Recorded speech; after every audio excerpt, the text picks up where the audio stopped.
gbajúgbajà àgbà oníròyìn tó tún jẹ́ olóṣèlú kódà tó díje dupò ààrẹ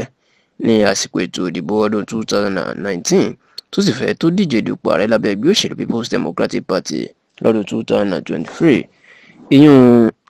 olóyè Délé Momodu ó mà ti sọ̀rọ̀ lórí ètò ìdìbò ààrẹ ọdún 2027 àti nǹkan tí yóò ṣẹlẹ̀ lásìkò ètò ìdìbò ọ̀hún pẹ̀lú ẹni tí yóò jáwé olúborí lásìkò ètò ìdìbò ààrẹ ọdún 2027 tó sì jẹ́ kó di mọ̀ wípé wèrè náà fi ń wo wèrè lásìkò yìí o àti pé ọ̀nà àbáyọ kan ṣoṣo tó kù fún gbogbo àwọn ẹgbẹ́ òṣèlú alátakò láti lu ààrẹ Bọ́lá Ahmed Tinubu àti láti jáwé olúborí báyìí ó ní kí wọ́n lọ fa olùdíje kan sílẹ̀ láti ilẹ̀ haúsá lókè ọ̀yà ìyún northern candidate kí wọ́n sì wá gbajúgbajà olóṣèlú kan ní apá gúúsù southern Nàìjíríà tó jẹ́ kìrìsìtẹ́nì tó lórúkọ láti ṣe ìgbákejì ẹ̀ ó ní èyí nìkan ṣoṣo ìní ọ̀nà àbáyọ tí Tinubu ò fi ní ṣe sáà kejì lọ́dún 2027 nígbà tí Délé Momodu tó ń kọ ọ̀rọ̀ sórí ẹ̀rọ ayélujára X tó ń pè ní Twitter tẹ́lẹ̀ iná ń sọ̀rọ̀ lórí àwọn nǹkan tó ń ṣẹlẹ̀ lágbo òṣèlú orílẹ̀-èdè Nàìjíríà èèyàn bí àwọn gómìnà alátakò bá ṣe ń fò fẹ̀rẹ̀ kúrò nínú ẹgbẹ́ òṣèlú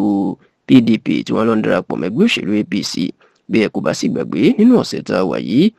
gómìnà méjì ọ̀tọ̀ọ̀tọ̀ ọ̀nà tó kọ̀wé fipò sílẹ̀ nínú ẹgbẹ́ òṣèlú PDP ìyẹn gómìnà Peter Mbah ti ìpínlẹ̀ Enugu tó jẹ́ gómìnà kan ṣoṣo tó kù nínú ẹgbẹ́ òṣèlú PDP ní ilẹ̀ Ìgbò bẹ́ẹ̀ ni ọjọ́ kejì ìyẹn ọjọ́rú ti ṣe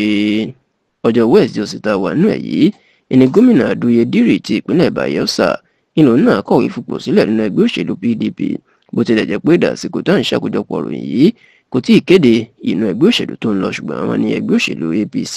ìní òun náà ń lọ ṣá o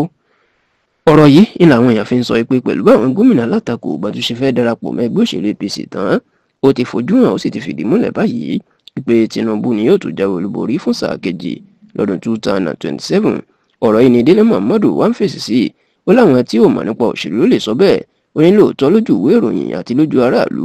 ó lè jọ bẹ́ẹ̀ pé báwọn gómìnà alátakò bá ṣe ti ń sá lọ sẹ́yìn Tinubu òní yóò jáwé olúborí ó ní ṣùgbọ́n ọ̀rọ̀ òṣèlú ò rí bẹ́ẹ̀ rárá o ó ní báyìí wèrè náà yẹ kán fi wo wèrè ó ní ọgbọ́n tán lè dá báyìí tó kù kan ṣoṣo tí wọn yóò fi lu Tinubu ó ní nìkan wọn gbé olùdíje apá òkè ọya ká gbé sílẹ̀ lọ́dún 2027 ó ní bí nǹkan ṣe rí ó ní Tinubu ti kó gbogbo apá gúúsù Nàìjíríà southern Nàìjíríà tí Ìgbò Ìjọ àti Yorùbá wà ó ní ti kó sápò ó ní bí nǹkan ṣoṣo tó kù táwọn alátakò gbọ́dọ̀ lọ ṣẹ́ lórí ó ní ọ̀dọ̀ àwọn Haúsá káwọn náà kó ọ̀dọ̀ wọn sápò ó ní lẹ́yìn eléyìí káwọn wá wá olùdíje kan tó gbajúmọ̀ tó jẹ́ kìrìsìtẹ́nì ní apá gúúsù southern Nàìjíríà tí ó ṣe igbákejì ọmọ Haúsá tàn bá fà kalẹ̀ lọ́dún 2027 tó sì ní pẹ̀lú eléyìí àwọn yóò rí Tinubu lù táwọn sì ní jẹ́ ó ṣe sáà kejì lọ́dún 2027.